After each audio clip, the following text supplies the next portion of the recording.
दामन के घर हवा चाहिए, उनके दामन के घर हवा चाहिए, उनके दामन के घर। अभी 10 बजे आप लोग गलती करने लगे, हाथ उठा के बोले या रसूलुल्लाह सल्लल्लाहु अलैहि वसल्लम। हमारे नबी साहब ने ये बात कही, मखदूम का बेटा, तो ये तो इनकी जुबान से निकल गया लफ्ज़, जबकि इसमें कोई भी कबाहत नहीं है। इसलिए मखदूम कहते किसको?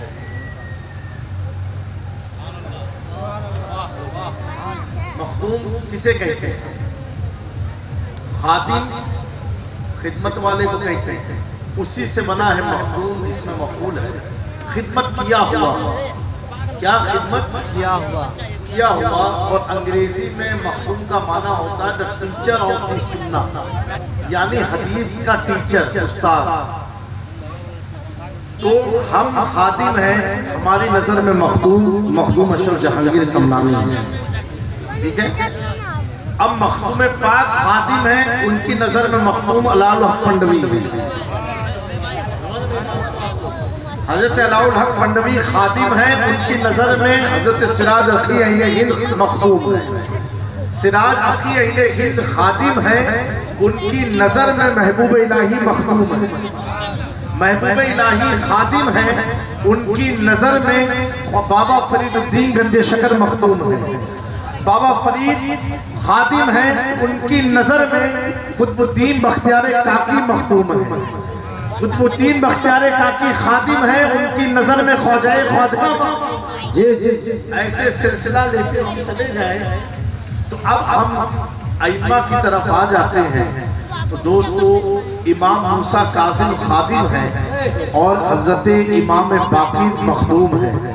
यहाँ मखदूम और खादिम, जो इन्होंने कहा मैंने मखदूम का लोगी माना मुराद लिया, मेरे आका सल्लल्लाहु अलैहि वसल्लम दीन के खादिम हैं।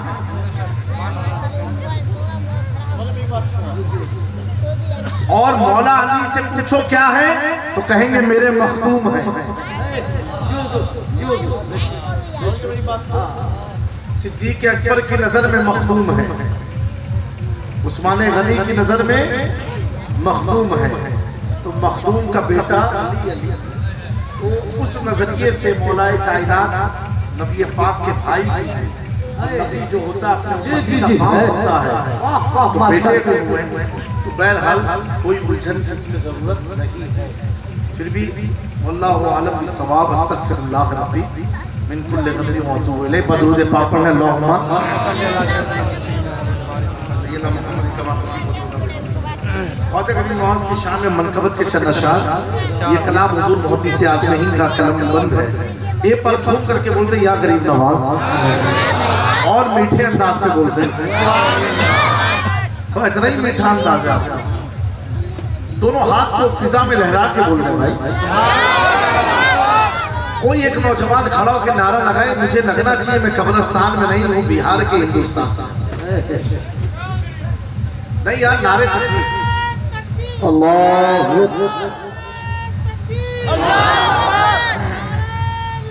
या रसूल अल्लाह।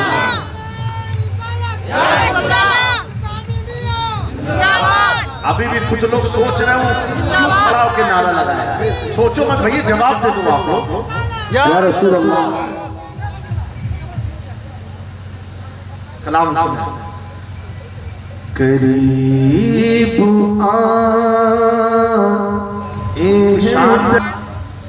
पर गुफ्तगू करना या समझाना, ये समझो सूरज के सामने लाइट लगना। आपकी शान और अज़मत का आप अंदाजा ऐसे लगाएं कि हम सब के घर में मैयत तो होती है ना, आदमी मरता है कि नहीं मरता। आपके भी बाबा गए होंगे, दादा गए होंगे, नाना गए होंगे, दादा के दादा गए होंगे, दादा के दादा के दादा के दादा के दादा के दादा, कितने चले गए, ठीक है। लेकिन किसी को अपने दादा के दादा की कब्र का मालूम नहीं कहाँ पर। बड़े मजमे में अगर मैं आपसे पूछूं कि बेटा तुम्हारे परदादा की कब्र कहाँ है, तो आप जवाब नहीं दे पाओगे, आप जवाब नहीं दे पाओगे। अगर दोगे तो ये कहोगे कि हजरत 50 साल पहले हम तो वहां पैदा हुए थे, हमारे अब्बा यहाँ आ गए थे, तो हो सकता है उस गांव में हो सकता है, कंफर्म नहीं है। जबकि आप इसी मुल्क के रहने वाले, इसी सूबे के रहने वाले, इसी इलाके के रहने वाले, आपको आपके दादा के दादा की कब्र का इल्म नहीं है। बात तो ऐसे है जिनको अपनी दादा की कब्र का इल्म नहीं है। दोस्तों बताना ये चाहता हूं, वो मुर्दा बदनसीब है या वो पोता बदनसीब है जो अपने मोमिन दादा की कब्र पर जा रही है। अल्लाह के नबी फरमाते हैं, जब दुनिया से मुर्दा जाता है तो तेरे घर पर आकर के हफ्ते में एक दिन तो शम्मा के दिन रूह उसकी आकर के दरवाजे को खटखटाती है, ऐ मेरा बेटा आजा मेरी कब्र की तरफ, आजा मेरे सामने दुरूद पढ़ ले, कुरान की तिलावत कर ले। जब उसके बेटे को वो अपने घर में देखता है, बुराइयों में मुब्तला है, टीवी देख रहा है, गाने सुन रहा है, ना जाने कितने नाजायज काम कर रहा है, उसके दादा की रूह तड़पती है कि मेरी नस्ल में ऐसा बेटा क्यों जन्म लिया है कि जो मुझ पर ना मेरे लिए ना दुरूद पढ़ता है, ना कुरान की तिलावत करता है। लेकिन मेरे दोस्तों, ये सोचने का मकाम है, ये हैरत का मकाम है। आज हमारी कौम का हाल क्या हो चुका है, जब मैयत होती है तब हम कुरान को खोलते हैं। अगर किसी के घर में कुरान की महफिल हो, दूर वाला समझ जाएगा इसके घर में कोई मैयत हुई है, क्योंकि हम खुशी के मौके पर नहीं, तकलीफ में कुरान को खोलते हैं। हम खुशी की शादी के मौके पर नहीं, हम मैयत के मौके पर कुरान खोलते हैं। क्या मुसलमानों, कुरान मैयत के वक्त खोलने का मैसेज है?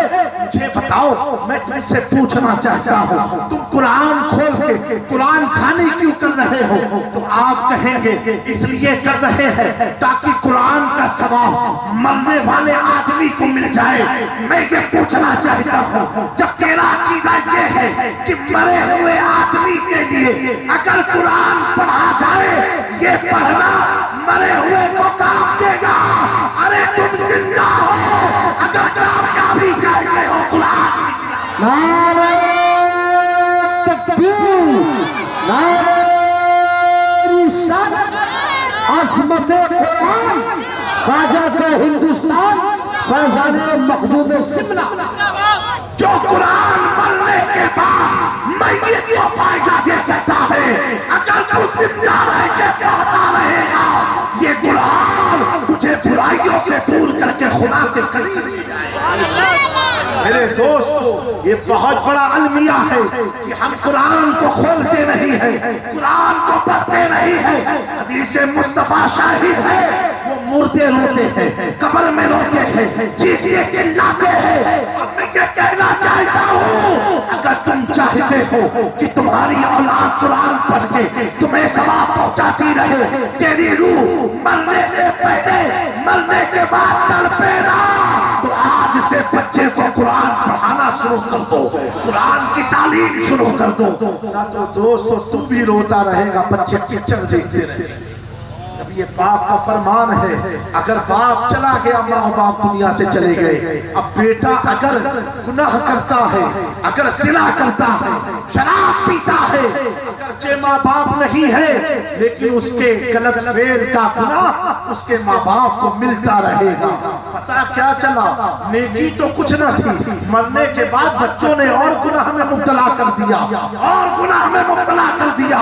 लेकिन अगर तेरे बच्चे मरने के बाद कुरान पढ़ते रहेंगे, इबादत करते रहेंगे, तस्बीह पढ़ते रहेंगे, बुजुर्गों से मिलते रहेंगे, जो नेक काम करेंगे, अल्लाह तुझे उस नेक काम का सवाब देगा। मेरे दोस्तों, अपने आप को बदलो। मैं ये पूछना चाहता हूं कि हम कैसे मुसलमान हैं कि अपने दादा की कब्र के बारे में नहीं मालूम, अपने दादा की कब्र के बारे में नहीं मालूम। दोस्तों, ये कसूर किसका है? ये कसूर हम सब का है, ये हमारा कसूर है। अगर दादा भी नेक होता ना तो नस्ल भी नेक होने लगती। अगर दादा कुरान पढ़ने वाला होता तो बेटा तो देखता ना कि मेरा दादा पढ़ रहा है, मेरा बाप पढ़ रहा है, नस्ल तो ऐसे चैनल की तरह चल रही है ना। लेकिन सिस्टम ही उल्टा हो चुका है। बहुत खुशी से आप लोग कुरान मजीद को देते हैं। बच्ची की जब विदाई होती है कुरान देते हैं। क्यों देते हैं? क्या वजह है देने की? क्यों देते हैं? और जब कुरान मिलता है ना तब जब जिस लड़की को जहेज में मिला है ना, अब वो ऐसे रख देगी, अब अपनी बच्ची की जहेज में कुरान देगी। अरे दोस्तों, किस दुनिया में हम सब आ गए? ये कुरान रखने के लिए घर वालों ने नहीं दिया था, इसलिए नहीं दिया था कि अगर तेरे घर में कुरान है और कुरान तुमने पढ़ा नहीं, गर्द गुबार लगते रहे, ये कुरान के साथ तुम जुल्म कर रहे हो। ये कुरान तेरे लिए बद्दुआएं करेगा। कुरान पढ़ो दोस्तों, कुरान की तालीम के करीब आओ। और सूरे नूर तो आका करीम सल्लल्लाहु अलैहि वसल्लम ने फरमाया, एक बार तो आप पढ़ लो तर्जुमे के साथ, आपको जिंदगी गुजारने का तरीका मिल जाएगा, आपको जिंदगी बिताने का सलीका मिल जाएगा। आज उन नौजवानों को मैं देखता हूं कि अगर तुम्हारे मोबाइल से तुम्हारे पास है तो ये मोबाइल किस लिए है?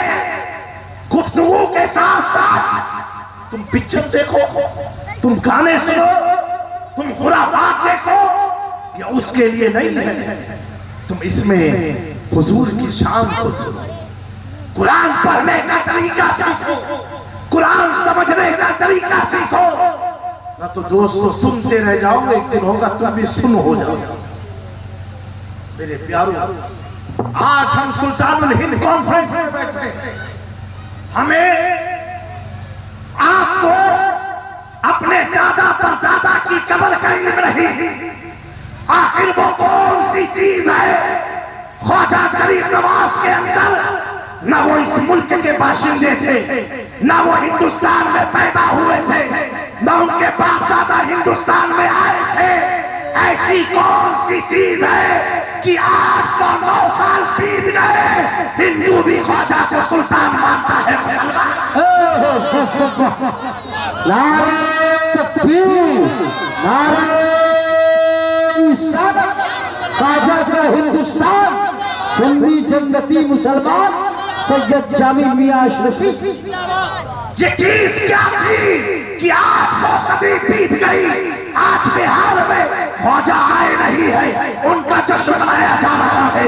आज पूरी दुनिया में अमेरिका का राष्ट्रपति गरीब नवाज की बारगाह में चादर भेजता है, भारत का प्रधानमंत्री गरीब नवाज की बारगाह में चादर भेजता है, शिवसेना का चीफ मिनिस्टर गरीब नवाज की बारगाह में चादर भेज करके दुनिया को ये बता रहा है, सुनो, अगर जे कुर्सी पर हम है, हकीकत में सुल्तान ख्वाजा का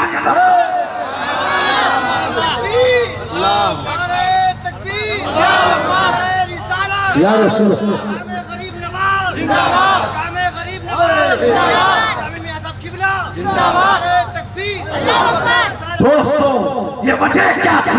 मेरे ख्वाजा गरीब नवाज अपने माँ बाप को छोड़ा अल्लाह की रजा के लिए, वतन को छोड़ा खुदा की रजा के लिए, संजर को छोड़ा खुदा की रजा के लिए, पत्थरे खाते रहे, दुआ देते रहे अल्लाह की रजा के लिए, गालियां सुनते रहे, दुआ देते रहे अल्लाह की रजा के लिए। अगर कार में हो तो अल्लाह अल्लाह की सदा बुलंद करे, अगर तन्हाई में हो अल्लाह अल्लाह की सदा बुलंद करे, मजमे में हो अल्लाह अल्लाह की सदा बुलंद करे। जहां जहां जाते थे खुदा का जिक्र बुलंद करते थे। मेरे अल्लाह को मेरे ख्वाजा की ये आदत इतनी पसंद आई, रब ने ऐलान किया, ए मोइनुद्दीन, तू मेरा जिक्र करता था, अब मेरी मखलूक तेरा जिक्र करता है। वो अल्लाह अल्लाह कहता है, मेरे बंदे तुझे ख्वाजा ख्वाजा कहते हैं। और रफ़अना लका ज़िक्रक, अल्लाह ने उनके जिक्र को बुलंद कर दिया, अल्लाह ने उनके जिक्र को बुलंद कर दिया। जिसका जिक्र रब बुलंद कर दे उसे कौन घटा सकता है, उसे कौन गिरा सकता है? क्योंकि बुलंदी किसने दी है? किसने दी है? अल्लाह ने दी है। तो दोस्तों तुम भी बुलंदी चाहते हो तो अल्लाह का जिक्र करो, नमाज की पाबंदी करो, बुजुर्गों की बारगाह में जाया करो, करीम नवाज के नाम का फातिहा कराते रहो, क्योंकि ये ख्वाजा वो हैं, ये तो उजड़े हुए चमन को चमन बना देते हैं। ख्वाजा तो वो है जो इंसानियत देखते हैं। आया कौन है, किसके पास आया है?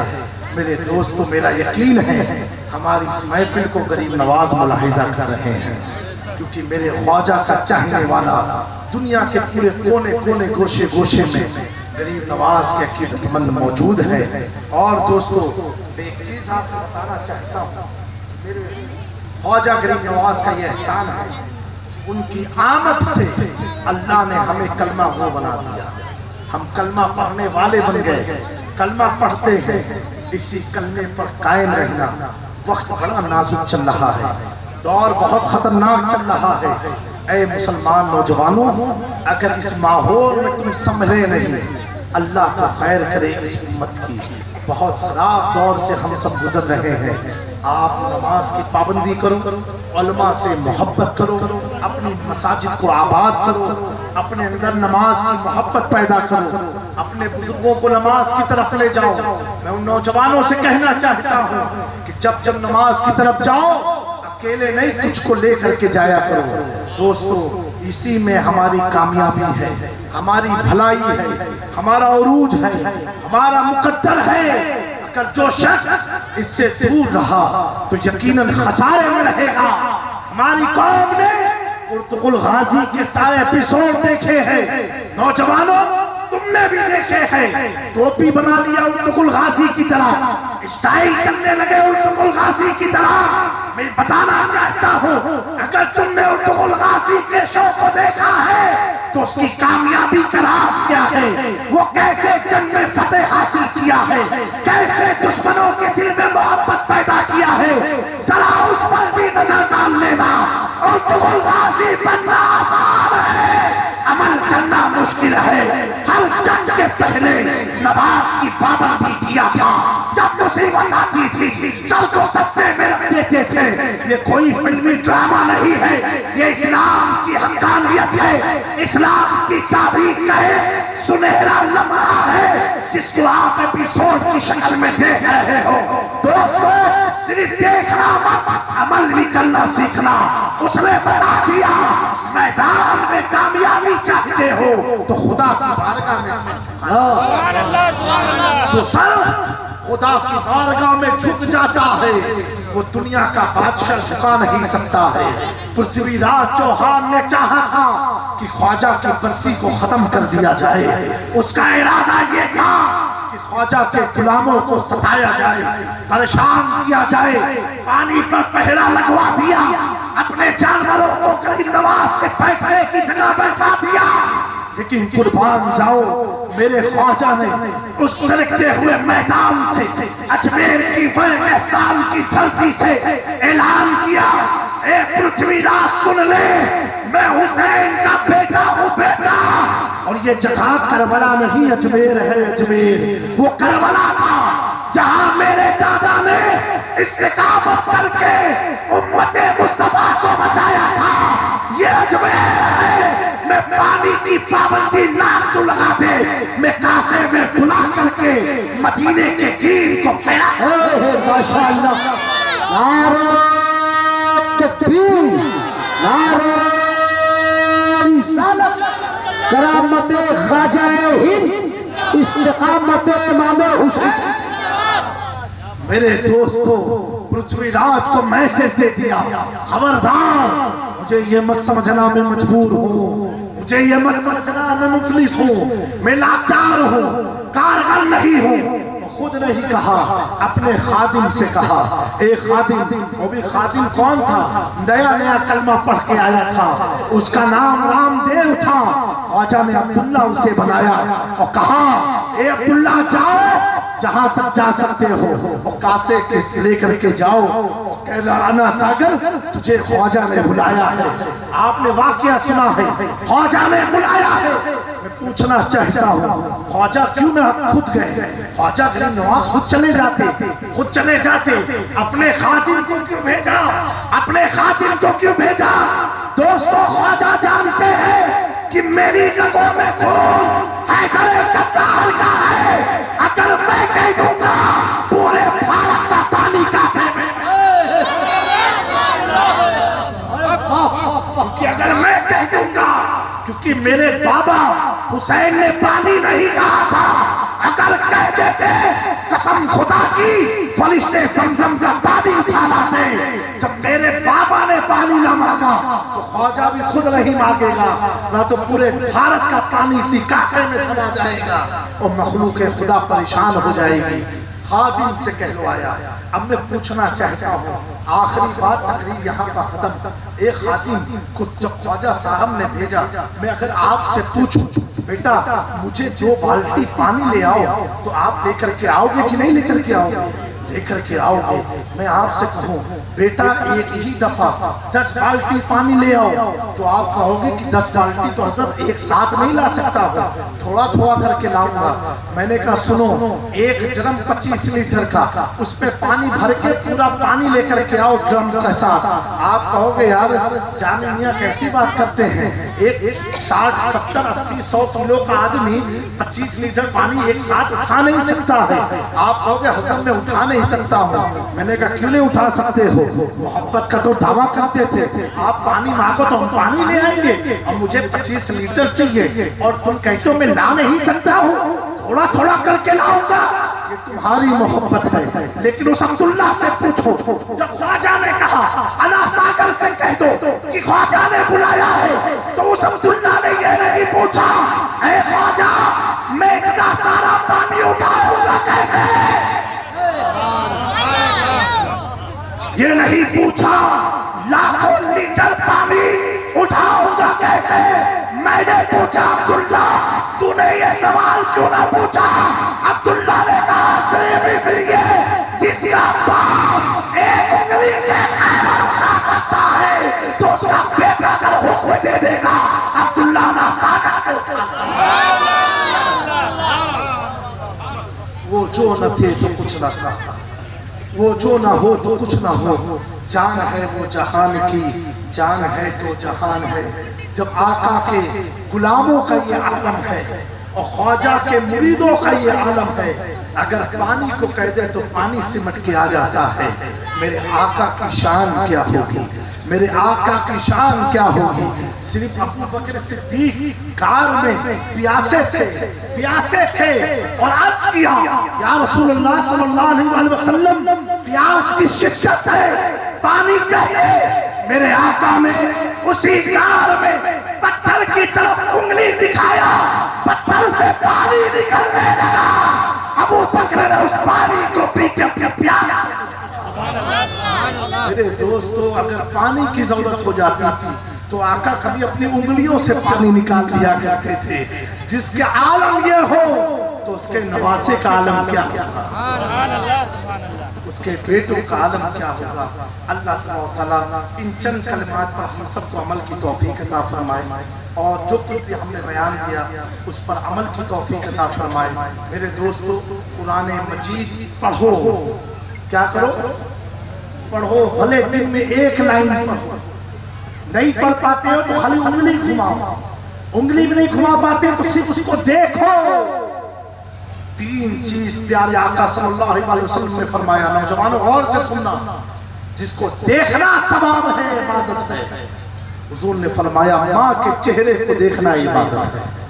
इसको बोलो भाई, बोलेंगे आवाज से, माँ के चेहरे को देखना इबादत है। अब बताओ, जिस माँ का ये मकाम हो, माँ कैसी भी हो, ये नहीं है परहेजगार हो तो कैसी भी माँ हो, तू उसे देखेगा इबादत का तुझे सवाब मिलेगा। दूसरा आका करीम ने फरमाया काबे को देखना सवाब है, इबादत है। क्या है? इबादत है। और तीसरा आका करीम ने फरमाया कुरान को देखना इबादत है। किसको? तो दोस्तों, कम से कम कुरान को देखो। आज देखते रहोगे, कल इंशाल्लाह पढ़ने वाले हो। जब पढ़ते रहोगे एक दिन आएगा समझने वाले हो जाओगे। जिस दिन समझ जाओगे एक दिन आएगा तुम अमल करने वाले हो जाओगे। जब अमल करने वाले हो जाओगे तो कुरान फरमाएगा वला तहनु वला तहज़न, तुम रंजीदा मत हो, तुम परेशान मत हो, वाल तुम आलौला, तुम लोग बुलंदी पर हो, इनको तुम मोमिनीन क्योंकि तुम ईमान। अल्लाह ताला इस पर हम सबको अमल की तौफीक अता फरमाए। व मा अलैना इल्लल बलाग। अस्तगफिरुल्लाह रब्बी मिन कुल्लि ज़ंबि व अतूबु इलैहि। अस्सलामु अलैकुम व रहमतुल्लाहि तआला व बरकातहू।